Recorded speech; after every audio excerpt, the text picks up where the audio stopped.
So this is my Siberian Husky. He's called Nova, and he has been taught how to pull in harness. He's competed in rigs, bikes, everything, okay, and successfully competed. And he also knows how to walk beautifully on a lead. So I just want to disprove a couple of myths here. I've got a flat collar and I've got just a normal clip lead. And first off, I'm going to show you how he walks on the lead. I'm going to show you how you can train your dog to do the same. We are working out on the road, so obviously there's going to be cars, so we're going to just play it by ear in and out of the cars. First thing I'm going to do is show you how he walks on the lead.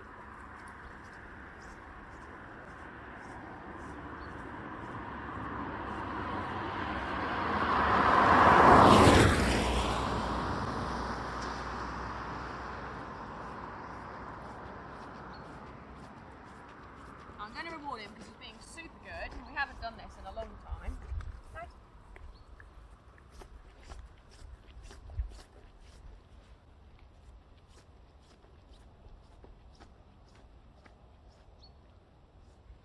Just do an empty hand so you can see I'm not bribing him with treats.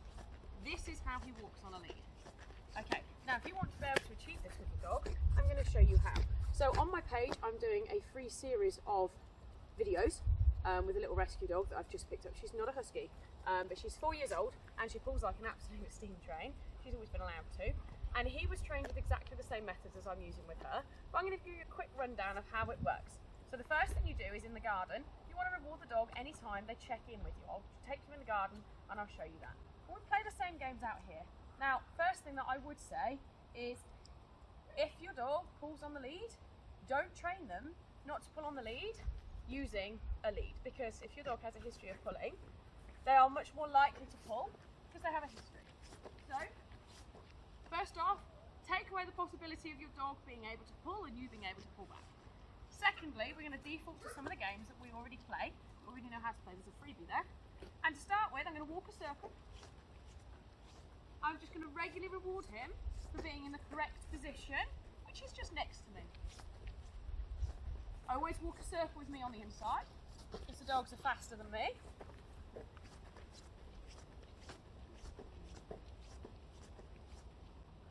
Gradually, I increase the size of that circle, and I will then start to feed further and further apart.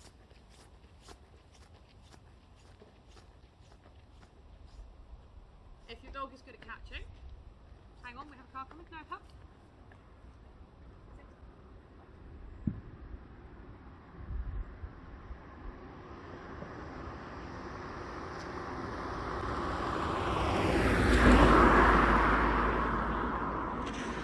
If your dog is good at catching, instead of feeding from the hand, because if you've got a nibbler, although if you have a nibbler, then playing catch won't actually help you. It will make them more snappy. So you can play catch.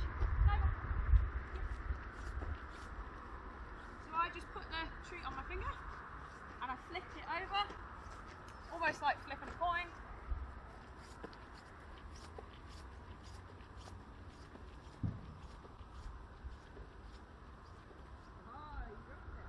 Now once he's dropped a treat, he should immediately come back into me, and I'll show you how I teach that as well. So I throw a treat away, and as soon as he starts to come back to me, I get the reward down so that I can reward him as soon as he gets to my side and make it very valuable to be back by my side. I'll do one going this way as well. So I get the food down as he approaches. He comes into me to eat the treat, and then I reward a lot in by me. And that would work. Now he is a lefty in my group, but he will walk on the right.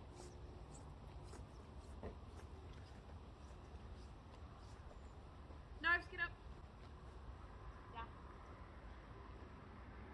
Just gonna wait for the car to pass.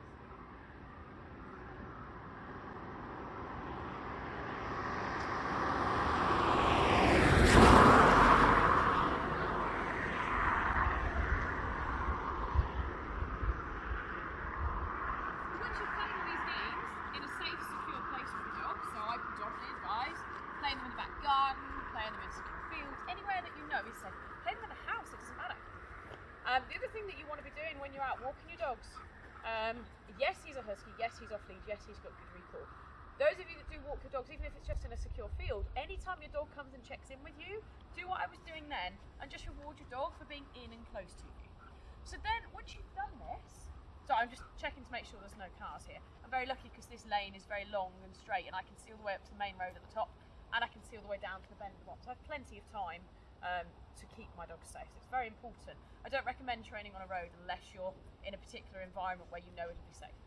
So once you've played all these games with your dog, you then want to attach your lead. Now if your dog, like my little rescue girl, if your dog has a history of pulling on the lead, then the first thing that they're probably going to do is see the lead go into orbit with overexcitement and then want to start pulling, okay? Particularly if you have a dog that works in harness. So he does work in harness. He's worked on a bike, he has done canicross, and he's worked on a rig. So he's very used to pulling and he knows what a harness is for.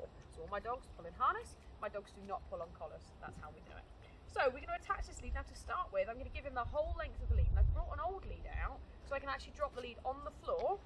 If I think he's going to pull, I will let go of the lead, okay? But I'll only do that because I know he's not going to run off.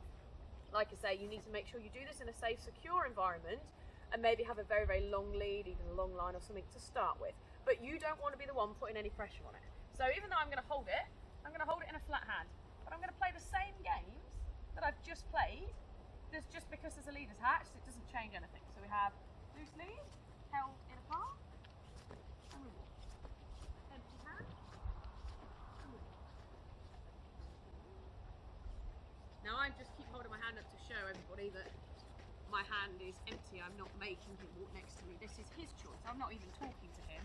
I'm talking to you guys. And his choice is still to walk next to me. Gradually, the lead will get shorter.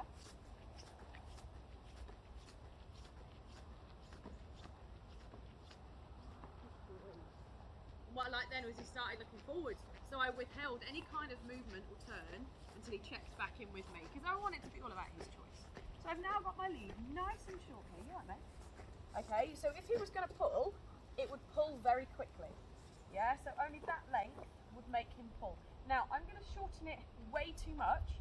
I'm going to show you what happens the moment he makes tension on that lead. So I'm going to walk towards the camera first.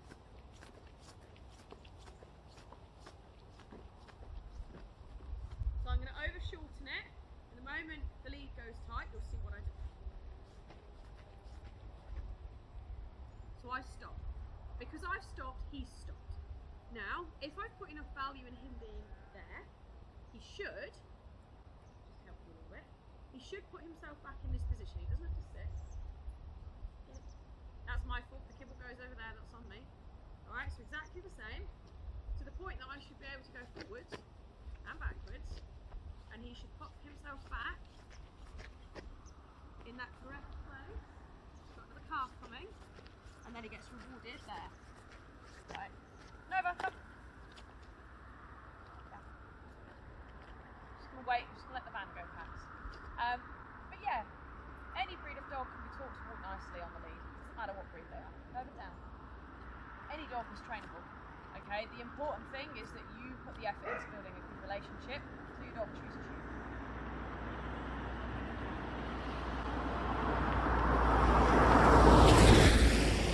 That's what this is at the end of the day.